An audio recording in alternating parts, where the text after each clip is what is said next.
ശിവന്റെ ഭൂതഗണങ്ങളിൽ പ്രധാനിയാണ് നന്ദികേശൻ. നന്ദി, നന്ദിപാർശ്വൻ എന്നീ പേരുകളിലും അറിയപ്പെടുന്നു. കശ്യപ മഹർഷിക്ക് കാമധേനുവിലുണ്ടായ പുത്രനാണ് നന്ദിയെന്ന് വായുപുരാണത്തിൽ പറയുന്നുണ്ട്.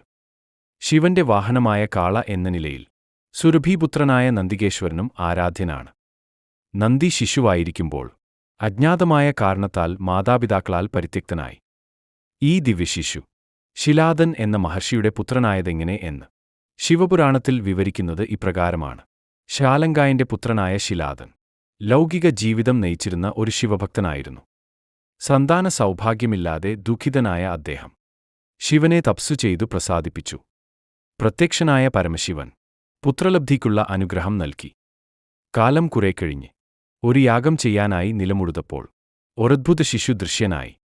4 കൈകളുള്ള ശിരസിൽ ജടാമകുടങ്ങളുള്ള ശിശു. ശിലാദൻ ആ കുഞ്ഞിനെ വളർത്തി. ക്രമേണ കുട്ടിക്ക് മനുഷ്യരൂപം ലഭിച്ചു. ആയിടെ മിത്രാവരുണന്മാർ ആ വഴി വന്നു. ബാലൻ അവരോട് അനുഗ്രഹം അഭ്യർത്ഥിച്ചു. നിനക്കെന്തിന് അനുഗ്രഹം? നിന്റെ ആയുസ് അവസാനിക്കാറായല്ലോ എന്ന അവരുടെ പ്രവചനം കേട്ട് ദുഃഖിതനായ ബാലൻ പണ്ട് അച്ഛൻ ചെയ്തതുപോലെ ശിവനെ ഉപാസിച്ചു പ്രത്യക്ഷനാക്കി. ദീർഘായുസ് നൽകണം എന്ന് അഭ്യർത്ഥിച്ചു. ദീർഘായുസ് മാത്രമല്ല, കൈലാസത്തിൽ വന്ന് പുത്രനെപ്പോലെ ഞങ്ങളോടൊപ്പം ജീവിക്കുകയും ചെയ്തുകൊള്ളൂ എന്ന് പരമശിവൻ അനുഗ്രഹിച്ചു. സന്തുഷ്ടനായ നന്ദികേശൻ അച്ഛന്റെ അനുവാദത്തോടെ കൈലാസത്തിലെത്തി ശിവസേവയിൽ മുഴുകി കാലം കഴിച്ചു. നന്ദികേശ്വരൻ ശിവസേവകനായതിനു പിന്നിൽ മറ്റൊരു കഥ കൂടിയുണ്ട്. നന്ദിക്ക് 2 ഗുരുനാഥന്മാരുണ്ടായിരുന്നു, ദധീചി മഹർഷിയും ദക്ഷപ്രജാപതിയും. ദക്ഷിഷ്യനായ നന്ദി ഗുരു തന്റെ ആരാധനാമൂർത്തിയായ ശ്രീപരമേശ്വരനെ മ്ലേച്ഛമായ രീതിയിൽ ആക്ഷേപിക്കുന്നതു കേട്ടു സഹികെട്ടു. ഒരു നാൾ നന്ദി ദക്ഷനെ വിട്ട് കൈലാസത്തിലെത്തി ശിവനെ അഭയം പ്രാപിച്ചു. കൈലാസത്തിൽ ഭൂതഗണങ്ങളുടെ നായകനായ ദ്വാരപാലകനായി അംഗീകരിക്കപ്പെട്ടു. ആ ഭക്തൻ അതോടെ ശിവജീവിതത്തിന്റെ ഒരു വിഭാജ്യ ഘടകമായിത്തീർന്നു. നന്ദിയുടെ അനേകം അദ്ഭുതചരിതങ്ങൾ ശിവപുരാണത്തിൽ വർണ്ണിക്കുന്നുണ്ട്. ഒരിക്കൽ സുരഭിയുടെ സന്താനങ്ങളായ ധേനുക്കൾ തങ്ങളുടെ സഹോദരനായ നന്ദിയെ ഒന്നു പരീക്ഷിക്കാൻ തുനിഞ്ഞു.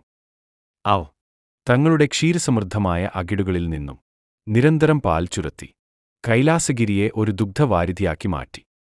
രുദ്രൻ തൃക്കണ്ണ് തുറന്ന് അവയെ ഒന്നു നോക്കിയപ്പോൾ ആ വെള്ളപ്പശുക്കളെല്ലാം വിചിത്രവർണ്ണങ്ങളായി.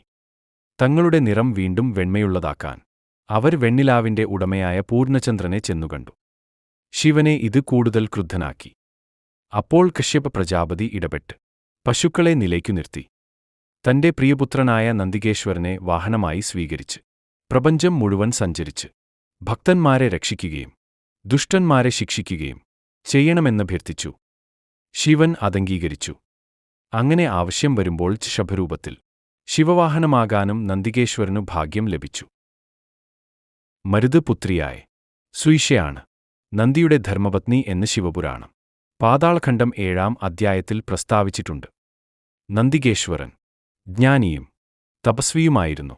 മാർക്കണ്ഡേയ മുനിക്ക് സ്കന്ദപുരാണം പറഞ്ഞുകൊടുത്തത് നന്ദിയുടെ പാണ്ഡിത്യത്തിന്റെ മികവിനു തെളിവാണ്.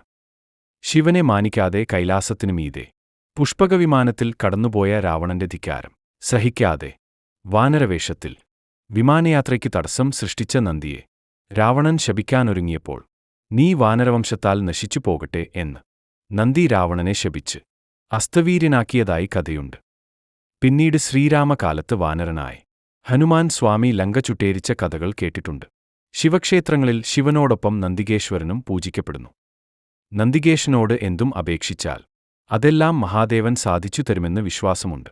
ഭഗവാന്റെ ഭൂതഗണങ്ങളിൽ ഒന്നാമനായി നന്ദികേശ്വരൻ അറിയപ്പെടുന്നു. അടുത്ത പുരാണകഥയുമായി കാണും വരേക്കും നന്ദി.